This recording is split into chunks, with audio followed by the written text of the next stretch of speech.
Игор и Иван, Карачич и Чупич, двајца Хрвати во македонски Вардар. Момци, како школа седнат и двајцата, знаете што треба да правиме?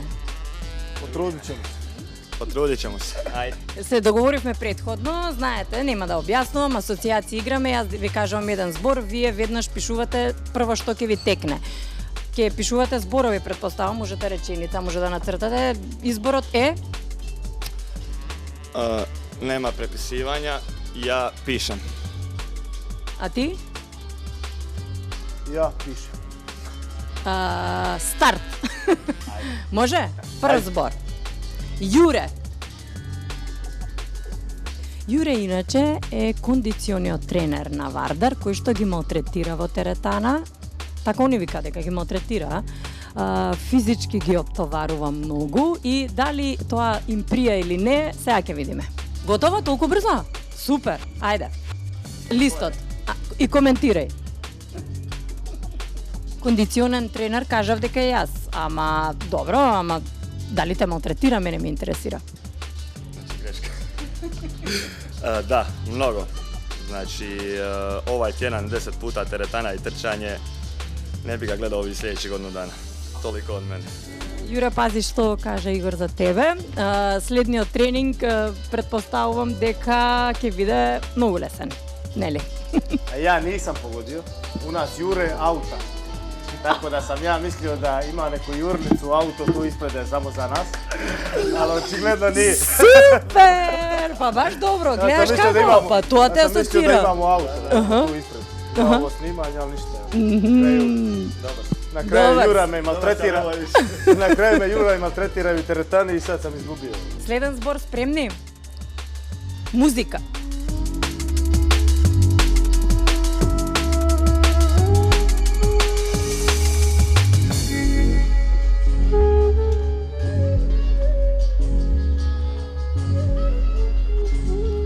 Да му броиме? Баш ме интересира што ќе напише. Готово? Може? Може. Ајде, Игор. Джамбо. Брзо, одма, мора тоа да образложиш.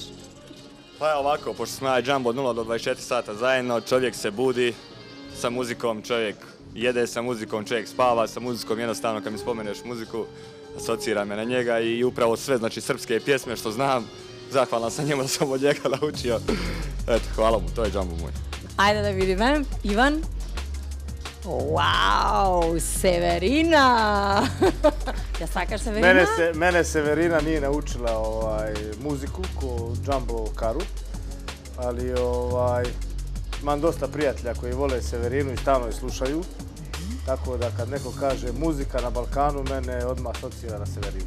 Па супер, еве прва асоцијација Северина. Нема врска тоа, за музика збориме, за ништо друго, нели? Ајде следно. Келн.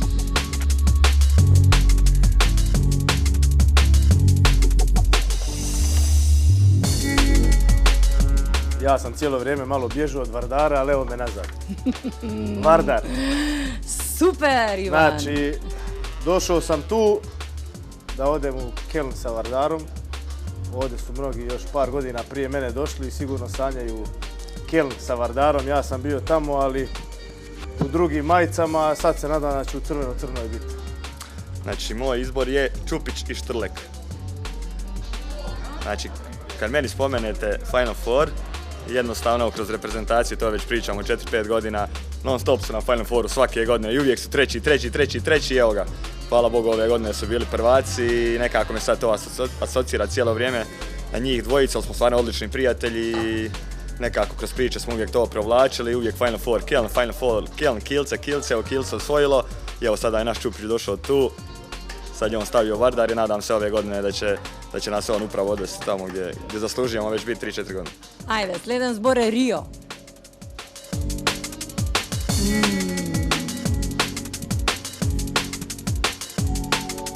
Не диркај.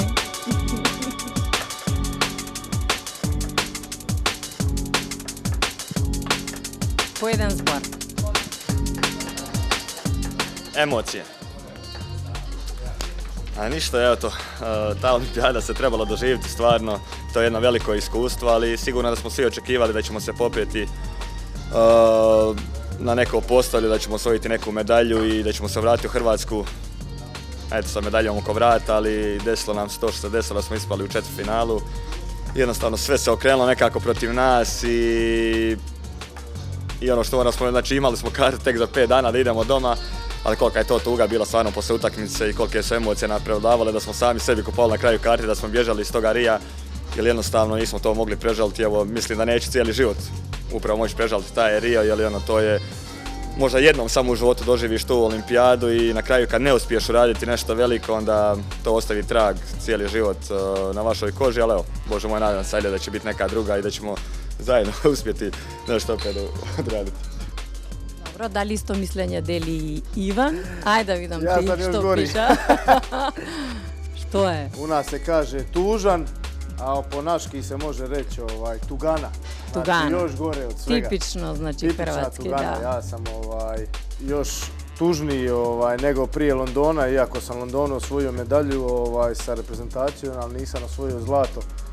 Ali znao sam da su mi ove zadnje igre, znao sam da mi je Rio zadnje natjecanje s reprezentacijom, znao sam da se opraštam i sve to skupa i stvarno sam htio sa Hrvatskom otići u taj Rio i još jednom probati osvojiti to zlato, što je san svakog sportaša. Zašto gi prašav za Rio? Така nekako ni padna atmosfera, tuka super, befme raspoloženi, Vardar odmah ideme na Final Four, сега Rio, splasna atmosfera. Сега ќе ве прашам за нашиот главен град Скопје.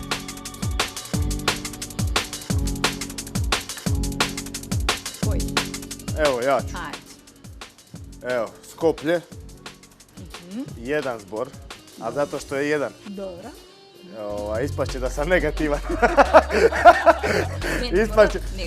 Ispašće da sam negativan, ali to mi je, eto, prva neka asocijacija. Gužva. Izvičnik ogroman. Gužva. Znači, gdje god krenem od stana je gužva i frka i semafor i svi mi dižu živce i ne znaju ljudi voziti svašta nešto. Sve mi se potrefilo u toj gužvi, tako da prva asocijacija kad me neko pita za Skoplje je sve super ali kako ti je svaki dan, ma ne pitaj me ništa, stalno sam u gužvi, stalno sam u autu i stalno sam u gužvi. Druga asocijacija su mi restorani. U pozitivnosti. Super restorani, super hrana, super ljudi kad dođeš i stvarno nema puno Severine, ali nema puno Severine, ali stvarno svaka pohvala, stvarno nigdje, stvarno sam puno svijeta obišao, nigdje bolje restorane i bolju hranu nisam jeo nego u Skoplju. Čekaj, napiši, čekaj. Ajde, piši restorani, zašto to ќе ostani da vidime Čupić Shop, napišal. Restorani, top. Podcrtano. Restorani. A ti dugo vreme si. Prva asocijacija je atmosfera. Dok sam dolazio u Vardar, nisam puno znao ni o Skoplju, ni o Makedoniji, znači ni o gradu, ni o klubu, ništa, znači nisam znao. I nakon 10 dana treniranja samo sa Vardarom, ne utakmica, prolazim kroz grad i ljudi te poznaju, ljudi pričaju sa tobom. Nakon 15 dana što sam odigrao svoju prvu utakmicu pune dvorane, znači atmosfera se osjeti jednostavno nešto toplo, nešto, vidiš da su ljudi ljubazni, da su me dočekali stvarno ok. Evo danas tu sam, znači 5 godina, gdje god se pojavim, bilo koji restoran, bilo koji kafić, točno osjetiš dobrodošlicu, točno osjetiš tu pozitivnu atmosferu, taj pozitivan duh.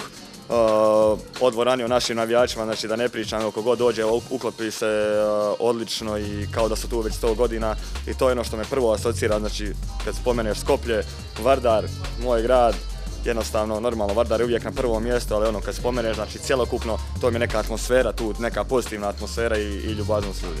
Mi smo svi nekako tu domaćini, svi smo tu susjedi i jednostavno hrana u mojoj Hercegovini, hrana u Hrvatskoj, u Srbiji, stvarno je svugdje izvrsna i svi smo navikli na to, ali u Makedoniji stvarno koji god restoran dođeš, bilo koje domaćinstvo da dođeš, jednostavno uvijek je to full, što on kaže, top, jednostavno sve na svome mjestu i točno imamo problema poslije svake utakmice koji restoran da izaberemo, gdje ćemo, što ćemo da proslavimo to na kraju i to je ono što stvarno mi drži zbor, što se kaže, tu za Makedoniju, znači hrana, vrh.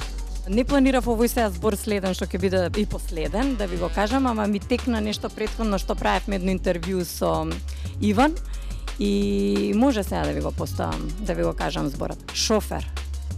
Кога дојде во Скопје и рече дека нема школа и дека Игор ти бил личен шофер и дека го малтретираш многу.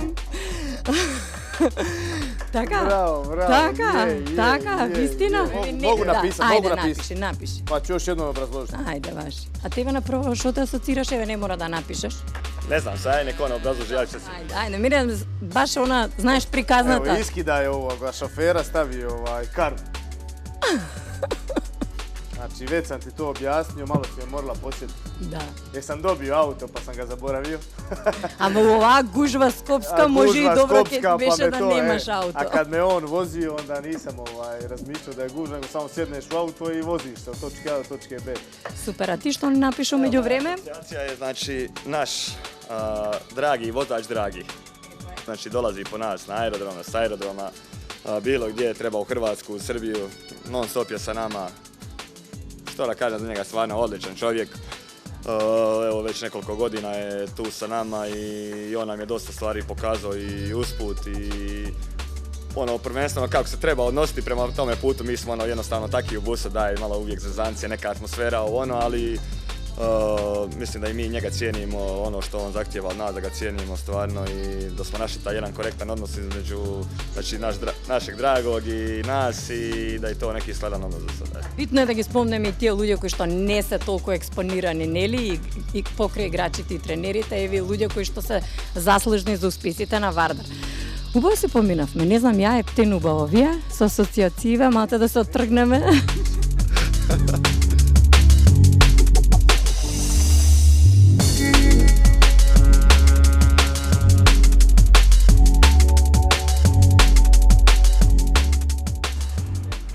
Pa to što mu ja uvijek zamjeram i pričam sa njim, stvarno kao s jednim od najboljih prijatelja, je da voli puno pričat, ali iz te priče mnogo ljudi ga nekako vidi negativno jer je previše pravedan.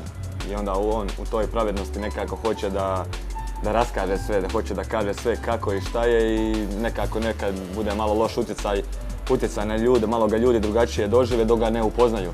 Ali kad ga upoznaju onda shvati šta on želi da kaže, onda ga razumiju. Evo, općeniti neki primjeri, znači na treningu u vezi nekih akcija kad nešto krene i ne ide dobro i njega to više smeta na krilu, jednostavno on onda krene od jednog do drugog pričat, trebaš tako i posebno ako su dečki nervozi na treningu da svi ga preko oka malo pogledaju i to je to. Općenito on je odličan lik, ali to su neke negativne strane. Ljudi dok ga ne upoznaju vide ga tako negativno, jedino to. Previše je temperamentan na terenu i van terena stalno je nekoj žurbi, što meni ne paše, stalno se negdje žuri, stalno je u nekom movingu i to je to. S druge strane, on je jako pozitivan za ekipu što se tiče utakmice. Ali opet najgori je po sebe i točno tako kad uradi neku glupost na koju on nije navikao, a to da li je neki promašeni zicer, jer on navikao je uvijek biti najbolji strelac svoga tima, za bilo koji tim da igra, jednostavno on izjeda sebe i tu nekad malo onda gubi koncentraciju, bude nervozan, malo ljut na sebe i to je ono što je jednostavno navikao uvijek biti najbolji, ali kad promaši hoće sebe da pojede i to je to.